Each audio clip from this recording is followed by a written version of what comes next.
ప్రశాంతంగా నిద్రపోయేందుకు నీంద్ యాప్లోకి అడుగుపెట్టండి. ఈ క్షణమే నీంద్ యాప్ను డౌన్లోడ్ చేసుకోండి. ఒత్తిడిని తగ్గించి ప్రశాంతమైన నిద్రలోకి మిమ్మల్ని తీసుకెళ్లే చక్కని కథలు, ధ్యాన పద్ధతులు, ఆహ్లాదకర సంగీతాన్ని మీరు నీంద్ యాప్లో మాత్రమే వినండి. నమస్తే, నేను మీ సుష్మిత. ఇప్పుడు రచయిత హరీష్ రచించిన మణిమేఖల అనే కథను విందాం. మంచి చెడు నాణ్యానికి బొమ్మ బురుసు లాంటివి. ఎప్పుడూ పక్కపక్కనే ఉంటాయి. ఒకటి కష్టాలు తీరిస్తే మరొకటి కష్టాలను తెస్తుంది. సుభిక్షంగా ఉన్న మణిమేఖల రాజ్యం ఆ రెండింటినీ చూసింది. ఎవరు ముప్పు తీసుకొచ్చారు, ఎవరు రాజ్యాన్ని కాపాడారో మణిమేఖల కథలో తెలుసుకోండి. అయితే మనం కథ వినడం ప్రారంభించే ముందు సౌకర్యవంతమైన స్థితిలోకి వెళదాం. మీకు ఇష్టమైన రీతిలో పడుకొని అన్ని లైట్లను ఆఫ్ చేసి మీ కళ్ళు మూసుకోండి. నెమ్మదిగా గాలి పీలుస్తూ పూర్తిగా లోతైన శ్వాస తీసుకొని వదలండి. ఈ ప్రపంచాన్ని, ఇవాల్టి జ్ఞాపకాలను మెల్లగా పక్కకు నెట్టి క్రమంగా నిద్రలోకి జారుకునే సమయం ఇది. మరోసారి నెమ్మదిగా గాలి పీలుస్తూ లోతైన శ్వాస తీసుకొని మీ శరీరంలోని ఒత్తిడిని బయటకు వదిలివేయండి. ఇప్పుడు మీరు చేయాల్సిందల్లా విశ్రాంతి తీసుకోవడం, సేద తీరడం, మునుపటి స్థితికి రావటం. మీరిప్పుడు మంచం మీదున్నారు. రోజువారీ అలసట నుంచి మీ శరీరం విశ్రాంతి తీసుకుంటున్నట్లుగా మీకు అనిపిస్తుంది. కాళ్ల నుంచి మొదలుపెట్టి మీ అవయవాల్లోని ఒత్తిడిని ఒక్కొక్కటిగా బయటకు పంపించేయండి. మీకోసం అవన్నీ రోజంతా చాలా కష్టపడ్డాయి కాబట్టి వాటికి విశ్రాంతి తీసుకునే అర్హత ఉంది. ముందుగా మీ పాదాల్లో మొదలైన విశ్రాంత అనుభూతి క్రమంగా మీ మోకాలి క్రింది భాగానికి చేరుతుంది. అక్కడి నుంచి మోకాళ్లలోకి ప్రవేశిస్తుంది. ఇప్పుడు మీ కాలి ఎగువ భాగాన్ని విశ్రాంతి తీసుకోనివ్వండి. ఈ విశ్రాంత అనుభూతి క్రమంగా మీ పొత్తికడుపు నుంచి వెన్నెముక మీదుగా ఎగువ వీపు వరకు వచ్చి తరువాత ఛాతిలోకి ప్రవహిస్తున్నట్లుగా గుర్తించండి. అక్కడి నుంచి మీ భుజాల్లోకి, తరువాత చేతుల్లోకి, చివరిగా వేలికొనల వరకు వెళుతున్నట్లుగా అనుభూతి చెందండి. ఆపై మీ మెడ, తల, ముఖం వరకు ఆ అనుభూతి ప్రవహిస్తుంది. ఇప్పుడు మీ శరీరం మొత్తం ప్రశాంతంగా, రిలాక్స్డ్గా నిద్రకు సిద్ధంగా ఉంది. త్వరలో మీరు చక్కని నిద్రలోకి జారుకుంటారు. డ్రీమ్ ల్యాండ్లో ప్రశాంతంగా ప్రయాణిస్తారు. ఈ ప్రయాణం ఉదయం వరకు కొనసాగుతూ ఉంటుంది. కాబట్టి మీరు కథను వింటున్నప్పుడు మీ శ్వాసను కూడా అనుసరించండి. అద్భుతమైన నిద్రానుభవం కోసం మీ శరీరం మొత్తానికి విశ్రాంతినిస్తూ స్థిరంగా ఉండండి. ఇప్పుడిక కథలోకి వెళదాం. అది సుసంపన్నమై, సుభిక్షమై, పాడి పంటలతో, పచ్చని చేలతో అలరారుతూ ఇరుగు పొరుగు దేశాలకు తలమానికంగా నిలిచిన మణిమేఖల రాజ్యం. పరాక్రమవంతుడు శూరుడైన రాజు మహీపాలుడు తన రాజ్యాన్ని కంటికి రెప్పలా కాపాడుకుంటూ ప్రజలను కన్నబిడ్డల్లా పరిపాలించేవాడు. మహీపాలుడి పరిపాలనలోని ప్రజలు శాంతి భద్రతలతో సుఖంగా జీవించేవారు. రాజుగారి ధర్మపత్ని మందారవల్లి, సుగుణవతి, అనుకూలవతి అయిన మహారాణి మహారాజుకు పరిపాలనలో చేదోడు వాదోడుగా ఉండేది. మహీపాలుడు మందారవల్లిల ఏకైక కుమార్తె గారాల తనయ యువరాణి మయూరలేఖిని. యుక్త వయసులో ఉన్న రాకుమారి అపురూప సౌందర్య రాశి. సుగుణాల రాశి మాత్రమే కాక కత్తి యుద్ధంలోనూ, గుర్రపు స్వారీలోనూ, విలువిద్యలలోనూ తనకు చుట్టుపక్కల రాజ్యాల్లో ఎవరూ సాటిలేరని పేరు తెచ్చుకుంది. మయూరలేఖిని పరిణయమాడాలని అనేక రాజ్యాల రాజకుమారులు ఉవ్విళ్ళూరేవారు. మహారాజుకి పరిపాలనలో సహకరిస్తూ తన మేధాశక్తితో శత్రువుల ఎత్తుగడలను తిప్పికొట్టి రాజ్యాన్ని రక్షించుకోవడంలోనూ, ప్రజలకు పన్నులు భారం కాకుండా, పన్నుల కొరత లేకుండా సమతూకంగా వ్యవహరిస్తూ, ఖజానా ఖాళీ కాకుండా ప్రజోపయోగ కార్యక్రమాలు చేపడుతూ సమర్థవంతమైన దక్షతాపరుడిగా పేరొందిన సుమేధుడు మహీపాలుడికి మణిమేఖల రాజ్యానికి మహామంత్రి. మహారాణి మందారవల్లికి సోదరుడి వరుసైన కందర్పకేతు మణిమేఖల రాజ్యానికి సేనాధ్యక్షుడు. యువరాణి మయూరలేఖిని పరిణయమాడి మహారాజుకు దశమగ్రహంగా మారడమే కాక సింహాసనాన్ని దక్కించుకోవాలని కలలు కంటూ కుట్రలు పన్నుతున్నాడు.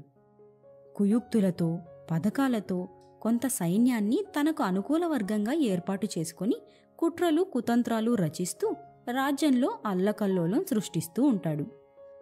కాని సుమేధుడి రాజనీతి తంత్రాల వలనో మహారాజుగారి మంచితనం వలనో కందర్పకేతు సృష్టించే అల్లకల్లోల పరిస్థితులు నివురుగప్పిన నిప్పులా ఉంటూ వచ్చాయి. ఆ రోజు సభ ముగిసింది.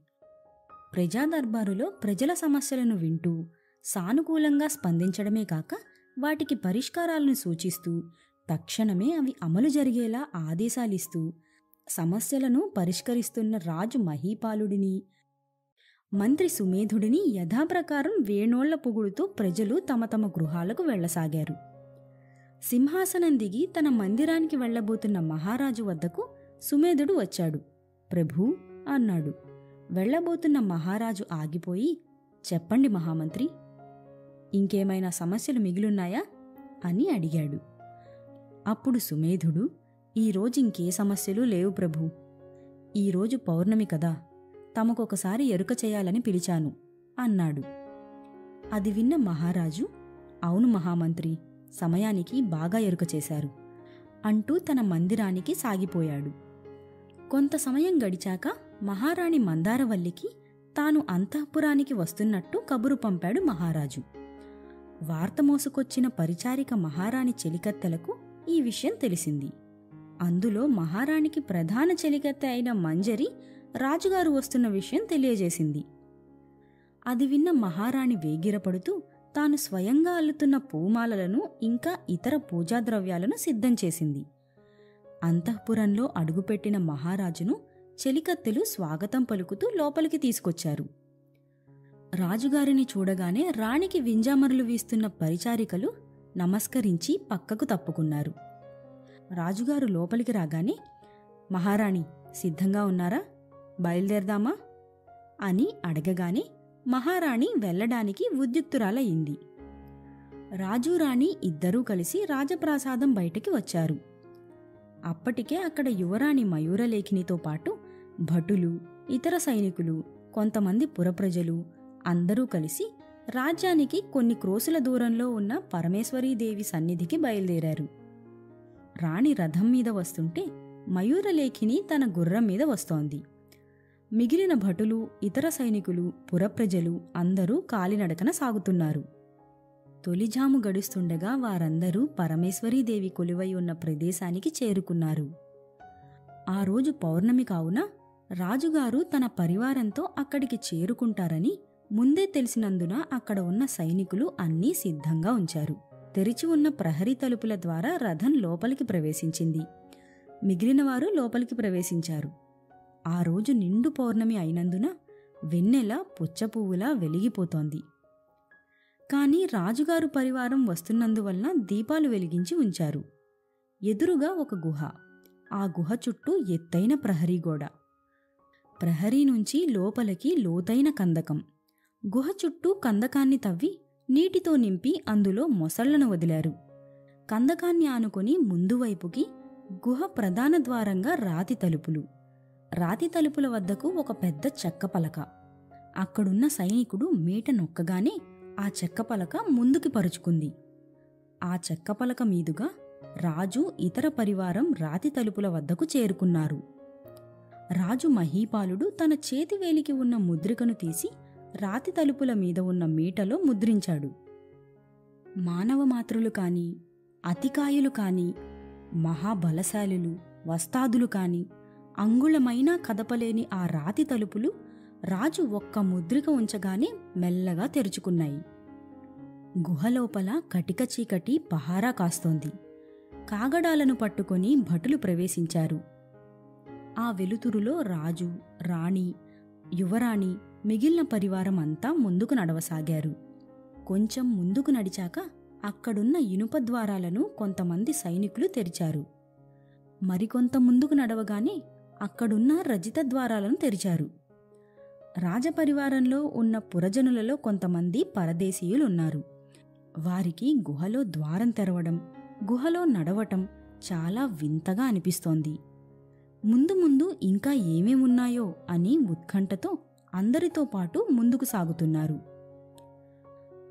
మరికొంత ముందుకు వెళ్ళగానే అక్కడ పసిడి ద్వారాలు ఆ కాగడాల వెలుగులో పచ్చగా మెరిసిపోతున్నాయి.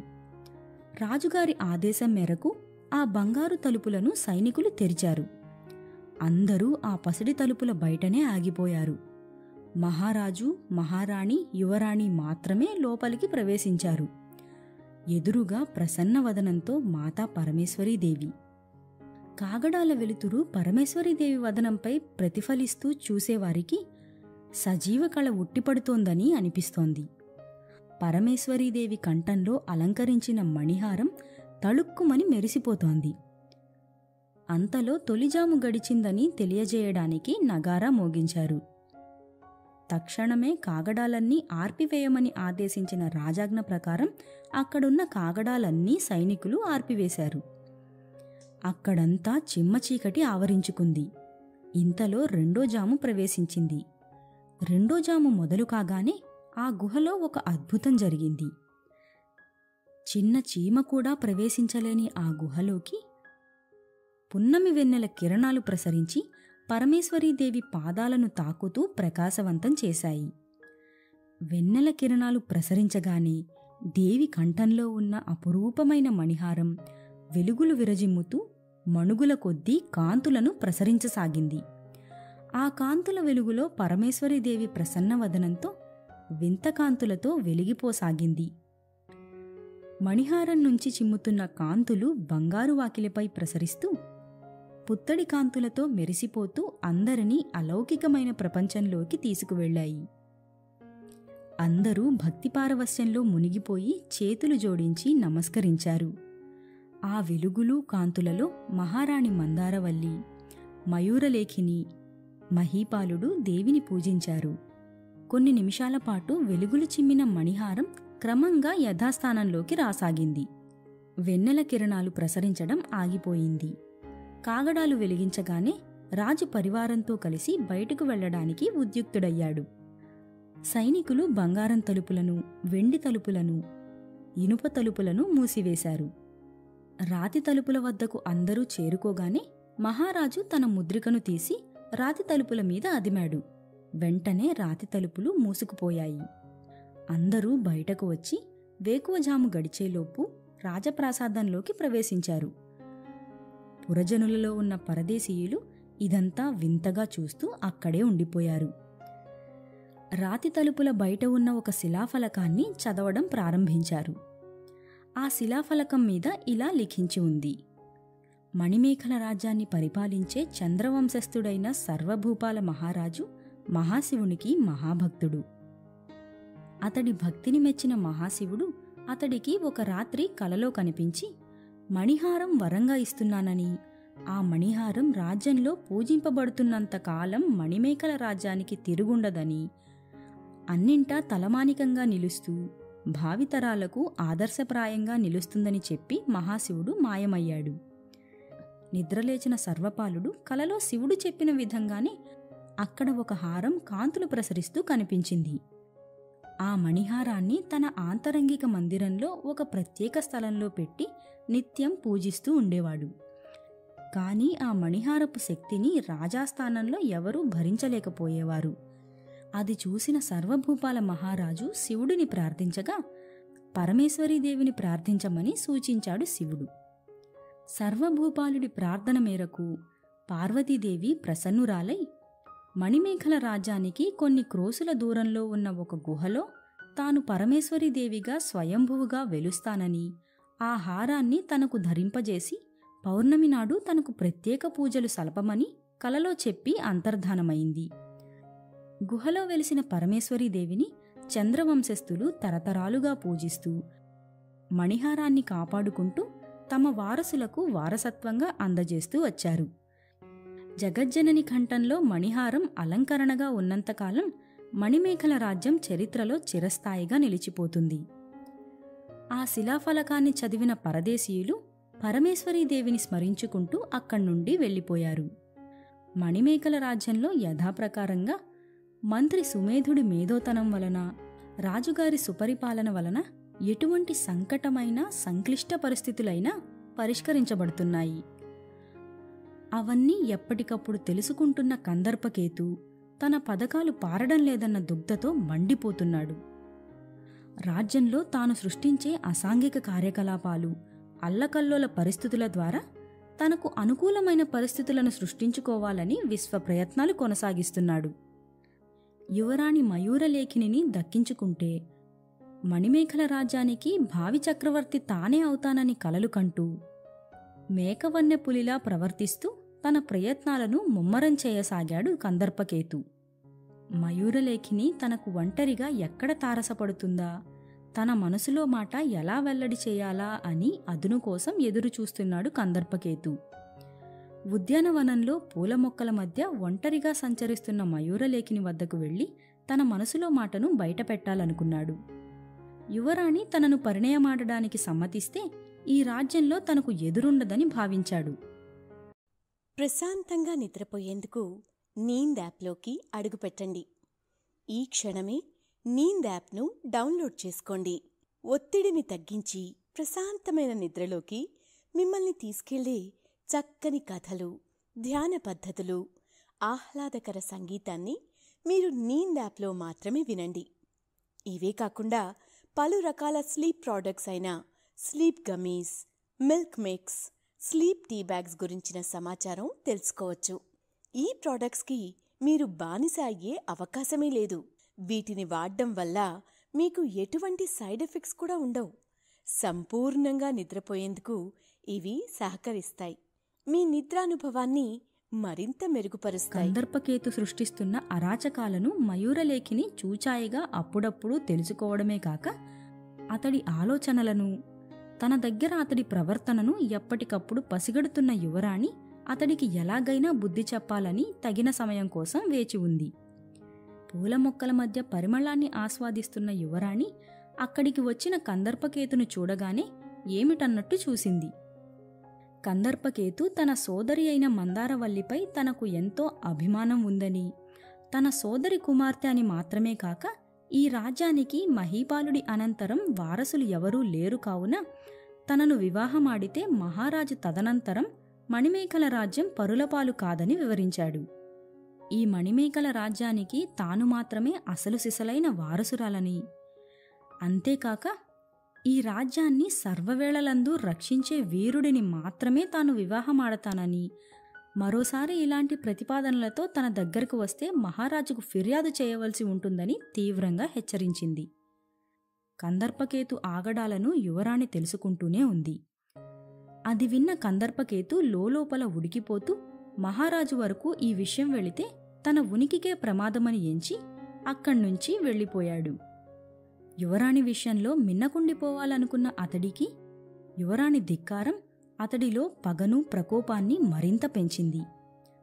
రాజ్యంలో తన సాధికారతను బలపరుచుకునేందుకు కందర్పకేతు మార్గాలను అన్వేషిస్తున్నాడు. హఠాత్తుగా కందర్పకేతు మదిలో ఒక దురాలోచన తటస్థించగా అక్కడి నుండి క్రూరంగా నవ్వుతూ వెళ్ళిపోయాడు. మణిహారం వలన మాత్రమే మణిమేఖల రాజ్యం ప్రఖ్యాతిగాంచింది. మణిహారాన్ని మాయం చేస్తే అనుకోని ఆపదలు వాటంతట అవే రాజ్యాన్ని చుట్టుముడతాయి అన్న ఆలోచనకు అతడి మదిలో అంకురార్పణ జరిగింది. మణిద్వీపం ఒకప్పుడు పచ్చని వృక్షాలతో, ప్రశాంతమైన వాతావరణంతో ప్రకాశించేది. అక్కడ నివసిస్తున్నవారు పచ్చని ప్రకృతితో ప్రశాంతంగా జీవిస్తూ ఉండేవారు. అలాంటి ప్రదేశంపై వివర్ణుడు అనే మాంత్రికుడి కన్నుపడి ఆ మణిద్వీపాన్ని తన హస్తగతం చేసుకొని తనదైన మాంత్రిక సామ్రాజ్యాన్ని నిర్మించుకున్నాడు. వికర్ణుడు, వివర్ణుడు అనే ఇద్దరు సోదరులు తమ గురువైన ప్రచండ భైరవుడి వద్ద శిష్యరికం చేస్తూ అనేక విద్యలను నేర్చుకుంటూ ఉండేవారు. గురువైన ప్రచండ భైరవుడు తనకు గల అపారమైన శక్తులను లోక కళ్యాణార్థం వినియోగించేవాడు. వికర్ణుడు తన గురువులాగానే తన విద్యలు నలుగురికి ఉపయోగపడాలని కాంక్షించేవాడు. అందుకు బద్ధ వ్యతిరేకమైన వివర్ణుడు మాత్రం తన విద్యలను క్షుద్రోపాసన కోసం వినియోగిస్తూ అనేక క్షుద్ర విద్యలను సొంతం చేసుకున్నాడు.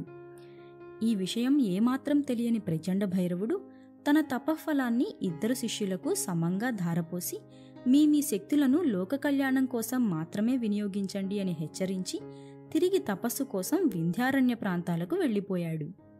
గురువు మాటే వేదంగా భావించాడు వికర్ణుడు. తన శక్తులను అందరికీ ఉపయోగపడేలా మంచి పనులను చేయడం మొదలుపెట్టాడు. గురువు వెళ్ళిపోయిన తరువాత వివర్ణుడు తనకున్న శక్తులతో విజృంభించడం మొదలుపెట్టాడు. అనేక క్షుద్రశక్తులను ఆవాహన చేసుకుని తద్వారా అమరత్వం పొంది ఈ భూమండలంలో తనకు తిరుగు లేకుండా చేసుకోవాలని పన్నాగాలు ప్రారంభించాడు. గురువు తనకు ధారపోసిన శక్తులను దుష్టశక్తులుగా మార్చుకోవడమే కాక క్షుద్రశక్తులను తన వశం చేసుకోనారంభించాడు. అదంతా ఒక కంట కనిపెడుతున్న వికర్ణుడు తన సోదరుణ్ణి ఎలాగైనా మంచిదారిలోకి తేవాలని వివర్ణుడి చేసే దుష్టపనులకు అడుగడుగునా అడ్డం పడడం మొదలుపెట్టాడు. ఇది ఏమాత్రం సహించలేని వివర్ణుడు తన సోదరుణ్ణి అడ్డు తొలగించుకోవాలని నిశ్చయించుకున్నాడు. ఒకనాడు తాను చేస్తున్న క్షుద్రపూజను భంగం గావించాడన్న కోపంతో తన సోదరుణ్ణి శిలగా మారిపోమని శపించాడు వివర్ణుడు. వివర్ణుడికి ఏమాత్రం తీసిపోని వికర్ణుడు అక్కడి నుండి 100 యోజనాల ఆవల మాత్రమే ఉండేటట్టు, ఈ చుట్టుపక్కల ప్రాంతాలలో అతని నీడ కూడా పడకుండా ఉండేటట్టు ప్రతిశాపమిచ్చి వికర్ణుడు శిలగా మారిపోయాడు. శాప ప్రభావం చేత 100 యోజనాలకు ఆవల ఉండే ప్రాంతాల వైపుకి విసిరివేయబడ్డాడు వివర్ణుడు.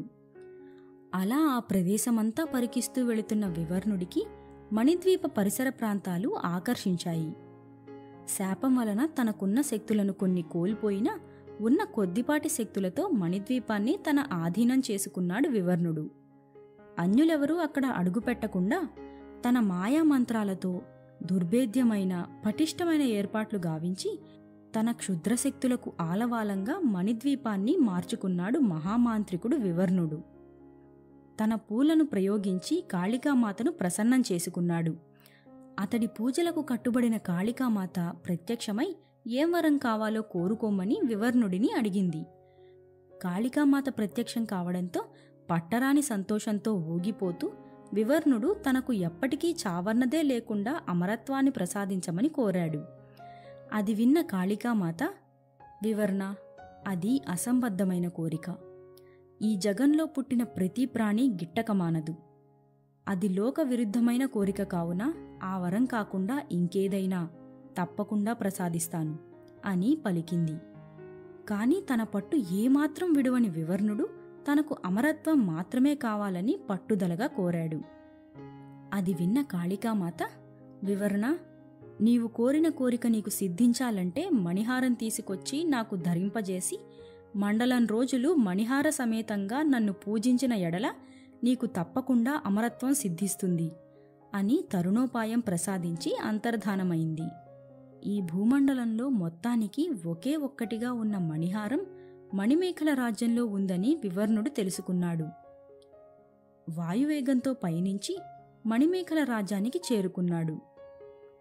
పరమేశ్వరీ గుహను సమీపించిన వివర్ణుడు అక్కడున్న కాపలా భటులపై తన మంత్రదండాన్ని చూపగానే వారందరూ స్పృహ తప్పి పడిపోయారు. వికటంగా నవ్వుకుంటూ లోపలకు ప్రవేశించిన వివర్ణుడు రాతి తలుపులను చూసి తన మంత్రదండంతో తాకించాడు. అవి ఇసుమంతైనా కదల్లేదు. తన చేతిలో ప్రత్యక్షమైన భస్మాన్ని రాతి తలుపులపై చల్లాడు. అవి కొంచెం కూడా కదల్లేదు. ఏవో మంత్రాలు ఉచ్చరించి ప్రత్యక్షమైన ఒక ఆయుధాన్ని ప్రయోగించాడు. అది రాతి తలుపులకు కొట్టుకొని ఖంగుమంటూ కింద పడిపోయింది. మంత్రవిద్యలతో కాకుండా మాయోపాయంతో మాత్రమే మణిహారాన్ని దక్కించుకోవాలని వివర్ణుడు పథకం చేశాడు. అక్కడి నుండి వెళ్ళిపోయి తన రూపాన్ని ఒక పరదేశీ నగల వర్తకుడిలా వేషం మార్చుకొని మణిమేకల రాజ్యంలోకి అడుగుపెట్టాడు. నగల వర్తకుడిలా మారిన వివర్ణుడు ఒక సత్రంలో బస చేసి నగల అమ్మకం పేరుతో అంతటా కలియదిరుగుతూ రాజ్యం ఆనుపానులు మొత్తం పసిగట్టాడు. కందర్పకేతు మనుషులు సృష్టించే అరాచకాలను కనిపెట్టాడు. వారి నాయకుడైన కందర్పకేతు గురించి అన్ని వివరాలు క్షుణ్ణంగా తెలుసుకున్నాడు. సేనాని కనుక అతనికి ప్రత్యేకమైన పానశాల ఉంది. పానశాల కావలి వారికి కొన్ని నగలు ఆశ చూపించి వివర్ణుడు పానశాలలోకి ప్రవేశించాడు. మదిరను అడ్డగోలుగా తాగుతూ తూలుతున్నాడు కందర్పకేతు. మధిరమత్తులో వివర్ణుడు ఎవరో ఎందుకొచ్చాడో పట్టించుకునే పరిస్థితిలో లేడు.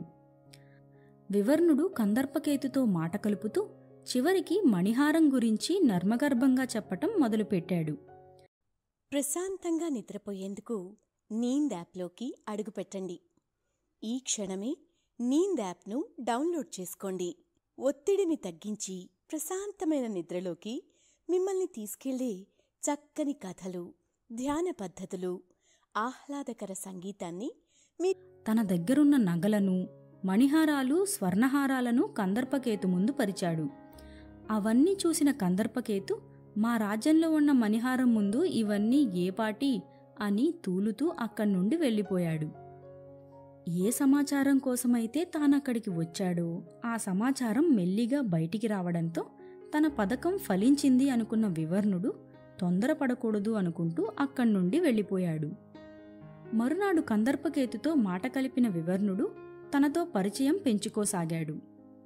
మణిమేఖల రాజ్యంలో ఉన్న మణిహారాన్ని మాయం చేస్తే రాజ్యం ఇక్కట్ల పాలవుతుందని బలంగా నిశ్చయించుకున్న కందర్పకేతు వివర్ణుడితో మణిహారం వివరాలు చెప్పసాగాడు. లోలోపల సంతోషిస్తూ ఏమీ తెలియనట్టు వినసాగాడు వివర్ణుడు.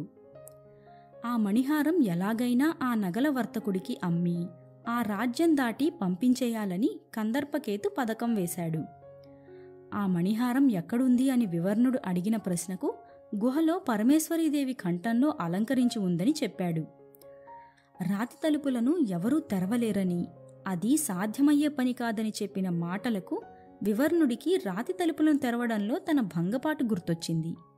రాజుగారి వేలికున్న ముద్రికతో మాత్రమే రాతి తలుపులను తెరవగలమని చెప్పిన కందర్పకేతు మాటలను విని ఆలోచనలో మునిగిపోయాడు నగలవర్తకుడి వేషంలో ఉన్న వివర్ణుడు.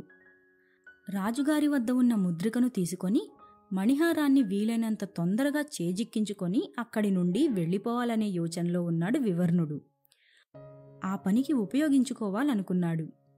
తనకు తన సిద్ధుడు భస్మాన్ని ఇచ్చాడని, అది ఎవరిమీదనైనా ఊదితే వారు స్పృహ తప్పి పడిపోతారని చెప్తూ, ఆ భస్మాన్ని నీకు ఇస్తాను, ఎలాగైనా మహారాజు వేలికి ఉన్న ముద్రికను తీసుకొచ్చి పెట్టమని కోరాడు. ముద్రికను ఎలా తస్కరించాలా అని పథకం వేస్తున్న కందర్పకేతుకు భస్మం బాగా ఉపయోగపడుతుందని వెంటనే సరే అన్నాడు. మణిహారం ఈ రాజ్యం నుండి మాయం కావడమే తనకు కావలసింది. ఈ నగలవర్తకుడు చేస్తానంటున్నాడు అనుకొని ముద్రికను తేవడానికి ఒప్పుకొని అక్కడి నుండి బయలుదేరాడు కందర్పకేతు. సమయం 2వ జాము గడుస్తోంది. ఆ సమయంలో కాపలా సైనికులు అక్కడక్కడా నిద్రలో జోగుతున్నారు.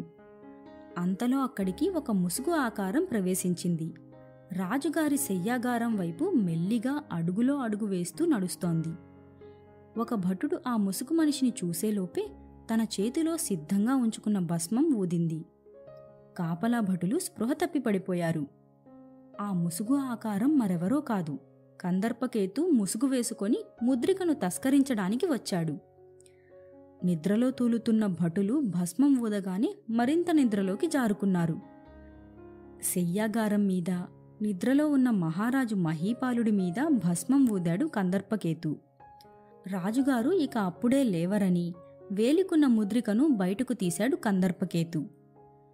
తన దగ్గరున్న సంచి నుండి మైనపు అచ్చును తీసి అందులో ముద్రిక అచ్చును అతి జాగ్రత్తగా ముద్రించుకొని ఆ ముద్రికను తిరిగి రాజుగారి వేలికి తగిలించి అక్కడి నుండి నిశ్శబ్దంగా వెళ్ళిపోయాడు కందర్పకేతు. ఆ మైనపు అచ్చు ద్వారా ముద్రికను సంపాదించిన వివర్ణుడు వికటాట్టహాసం చేసుకుంటూ పరమేశ్వరీదేవి గుహకు బయలుదేరాడు. కాపలా భటులను స్పృహ లేకుండా చేసి మణిహారాన్ని తస్కరించి ఎవరికీ తెలియకుండా తన మాయాతివాచీపై మణిద్వీపానికి పయనమయ్యాడు వివర్ణుడు. మణిహారం దేవికంఠం నుండి తొలగగానే రాజ్యంలో కారుమబ్బులు కమ్ముకొని ఉత్తరాన తోకచుక్క కనిపించింది. అది చూసిన రాజ్య ప్రజలు భయభ్రాంతులకు లోనయ్యారు. ఏదో ఉత్పాతం జరగబోతోందని విచారగ్రస్తులయ్యారు. అది తెలుసుకున్న మహారాజు దైవజ్ఞులతో కుండలి వేయించాడు. అప్పుడు వారు, మహారాజా, మీ రాజ్యం శత్రువుల పాలయ్యే సూచనలు గోచరిస్తున్నాయి. కొంతకాలం మీరు అజ్ఞాతంలో ఉంటే అటు పిమ్మట మీకు అన్నీ శుభాలే కలుగుతాయి అని సూచించారు. అది విన్న రాజు నిశ్చేష్టుడై మహామంత్రి సుమేధుణ్ణి మాత్రమే వెంటబెట్టుకుని పరమేశ్వరీదేవి గుహకు బయలుదేరాడు. గుహలోకి అడుగుపెట్టగానే మహారాజు అక్కడ దృశ్యాన్ని చూసి మరింతగా దిగ్భ్రాంతికి లోనయ్యాడు. పరమేశ్వరీదేవి కంఠంలో అలంకరించి ఉన్న మణిహారం మాయమైంది. అందుకే రాజ్యంలో ఉత్పాతాలు కలిగి తోకచుక్క కనిపించిందని రాజుగారికి మంత్రికి అర్థమైంది. అప్పుడు సుమేధుడు రాజుతో, మహారాజా, కందర్పకేతు ఆగడాలు మితిమీరిపోతున్నాయని, రాజ్యాన్ని వశం చేసుకొని సింహాసనం ఆక్రమించేందుకు కుట్రలు పన్నుతున్నాడని వివరిస్తున్న సమయంలో గుహ బయట కలకలం వినిపించింది. ఆ కలకలం ఏమిటా అని సుమేధుడు గమనించేలోపే ఒక సైనికుడు తీవ్ర గాయాలతో లోపలికి వచ్చి, మహారాజా, కందర్పకేతు అందరిమీద దాడి చేస్తూ అందరినీ బంధిస్తూ అక్కడికి కూడా వచ్చాడని చెప్తూ అక్కడే పడిపోయాడు. ప్రమాదాన్ని పసిగట్టిన మహామంత్రి సుమేధుడు పరమేశ్వరీదేవి విగ్రహం పాదాల కింద ఉన్న మీటను నొక్కగానే విగ్రహం వెనక ఉన్న సొరంగ మార్గం తెరుచుకుంది. మహారాజా, రాజ్యంలో పరిస్థితులు మన చేతులు దాటిపోయాయి. వేగిరమే మీరిక్కడి నుండి తప్పుకోవడమే మంచిది. మీరు కందర్పకేతుకు బందీ అయితే మన రాజ్యాన్ని కాపాడేవారెవరూ ఉండరు అని చెప్తూ తొందరపెట్టాడు. అది విన్న మహారాజు విచారగ్రస్తుడై కలవరపాటుతో, మన రాజ్యం పరులపాలవుతుంటే చేతగానివాడిలా తప్పుకోమంటావా సుమేధ అని అడుగుతున్న మహారాజుతో, కొంతకాలం తప్పదు మహారాజా, అక్కడ యువరాణి మహారాణిలకు వచ్చే ప్రమాదం ఏమీ లేదు. మీరు వేగిరం బయలుదేరండి అంటూ తొందరపెట్టాడు సుమేధుడు.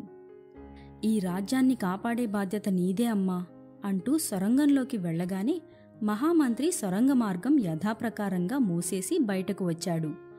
వెంటనే కందర్పకేతు సైనికులు సుమేధుణ్ణి చుట్టుముట్టి బంధించారు.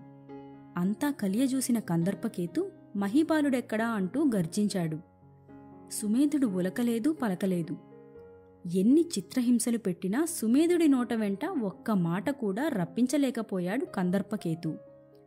పక్కా ప్రణాళికతో ఎప్పటికైనా సైన్యాన్ని తన వైపుకు తిప్పుకున్న కందర్పకేతు మెరుపుదాడితో సింహాసనాన్ని ఆక్రమించాడు. సింహాసనాన్ని ఆక్రమించిన కందర్పకేతు ఆగడాలు దినదినానికి పెచ్చుమీరుతున్నాయి. మహారాజు మహీపాలుడు ఆచూకీ చెప్పని మంత్రి సుమేధుడిని అనేక రకాలుగా హింసిస్తున్నా నోరు తెరచి ఒక్క మాట కూడా చెప్పడం లేదు. మహారాణి అయిన మందారవల్లి తన సోదరి అని కూడా చూడకుండా కందర్పకేతు చెరసాలలో బంధించాడు. యువరాణి మయూరలేఖినిని గృహ నిర్బంధంలో ఉంచి నిత్యం తనను వివాహమాడమని ఒత్తిడి తెచ్చేవాడు. యువరాణి చెలికత్తెలందరూ కందర్పకేతుకి చీమ చిటుక్కుమన్న సమాచారం చెప్పేసేవారు. కాని మయూరలేఖిని ప్రధాన చెలికత్తె అయిన కుముదిని మాత్రం యువరాణి పరిస్థితి చూసి కలత చెందేది. యువరాణికి దగ్గరగా మసులుతూ ధైర్యాన్ని నూరిపోసేది. గృహ నిర్బంధంలో ఉన్న యువరాణి ఎప్పుడూ విచారగ్రస్తులై ఉండేది. గ్రహణం పట్టిన చందమామల ఆమె వదనం విచారంగా కనిపిస్తోంది. చుట్టూ చేరిన పరిచారికలు ఆమెను అలంకరించుకోమని, తమ రాజైన కందర్పకేతును వివాహమాడమని పలు రకాలుగా బోధించసాగారు. అప్పుడే అక్కడకు వచ్చిన కుముదిని ఆ పరిచారికులందరినీ కసిరి పక్కకు పంపేసింది. యువరాణికి నచ్చచెప్తున్నట్టుగా అనేక రకాలుగా ధైర్యాన్ని నూరిపోసింది. ఆ మాటలు వింటున్న మయూరలేఖినికి కొంత ఉపశమనం కలిగేది. కాని తన తండ్రి జాడలేకపోవడం, అంతఃపురంలో వైభోగంగా జీవించే తన తల్లి చెరసాలలో బందీగా ఉండడం, రాజ్యాన్ని, మహారాజు సంరక్షణని అనుక్షణం కాంక్షించే మహామంత్రి కారాగారంలో బందీ కావడం, తానిలా గృహ నిర్బంధంలో ఉండడం యువరాణిని దుఃఖభరితురాలిని చేసేవి. కుముదిని మాటలతో కొంత తేరుకొని ఉపశమనం పొందేది.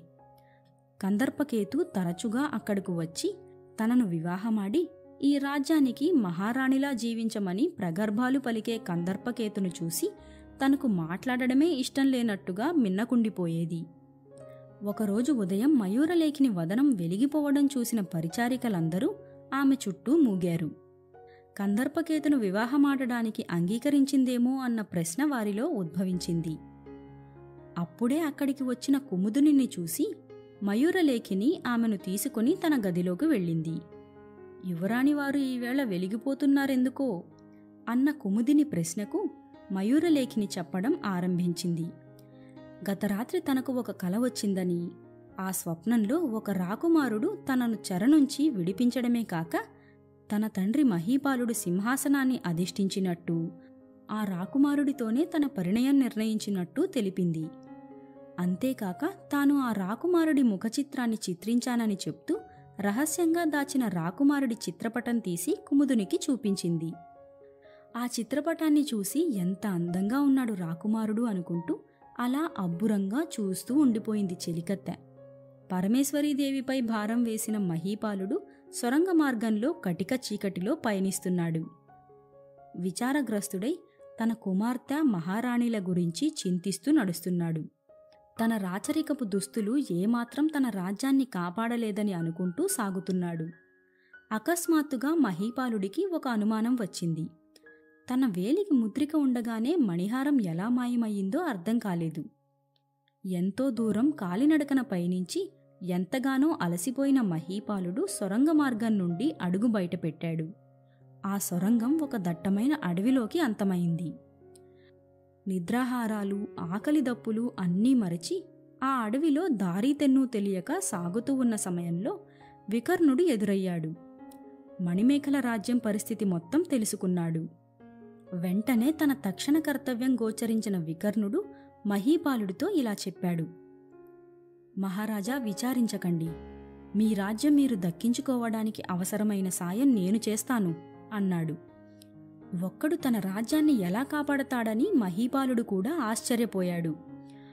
వికర్ణుడు కందర్పకేతులా మారి వివర్ణుడి దగ్గరకు వెళ్ళాడు. కుశల ప్రశ్నలు వేస్తూ మణిహారం చేజిక్కించుకున్నాడు. మణిహారం ఉన్న చోట అచ్చం అలానే ఉండే ఒక ఆభరణం ఉంచాడు.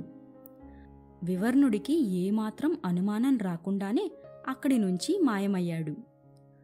వికర్ణుడు మణిహారం తీసుకురావడం చూసి మహీపాలుడు ఆశ్చర్యపోయాడు. తన జీవితాంతం రుణపడి ఉంటానని, తనకు ఏ సాయం కావాలన్నా చేస్తానని చెప్పాడు. ఇద్దరూ కలిసి గుహ వద్దకు వెళ్లి పరమేశ్వరీదేవి మెడలో హారం తొడిగారు. దేవికి నమస్కరించి రాజ్యంలోకి అడుగుపెట్టారు. వికర్ణుడు నేరుగా చెరసాలకు వెళ్లి మయూరలేఖిని విడిపించాడు. ఆమెకు అతన్ని చూడగానే ఆశ్చర్యమేసింది. 1000 వెన్నెలల కాంతి ఆమె ముఖంలో కనిపించింది. అతని చేయి పట్టుకొని బయటకు వచ్చింది. తన రాజ్యానికి ఈ గతి పట్టించిన కందర్పకేతును వివర్ణుడి సాయంతో చెరసాలలో బంధించింది. అతని పక్షాన చేరిన సైన్యానికి తీరు మార్చుకోకపోతే అదే గతి పడుతుందని తీవ్రంగా హెచ్చరించింది. మహారాజు అనుమతితో వికర్ణుడిని వివాహం చేసుకొని రాజ్యానికి పూర్వవైభవం తీసుకొచ్చింది.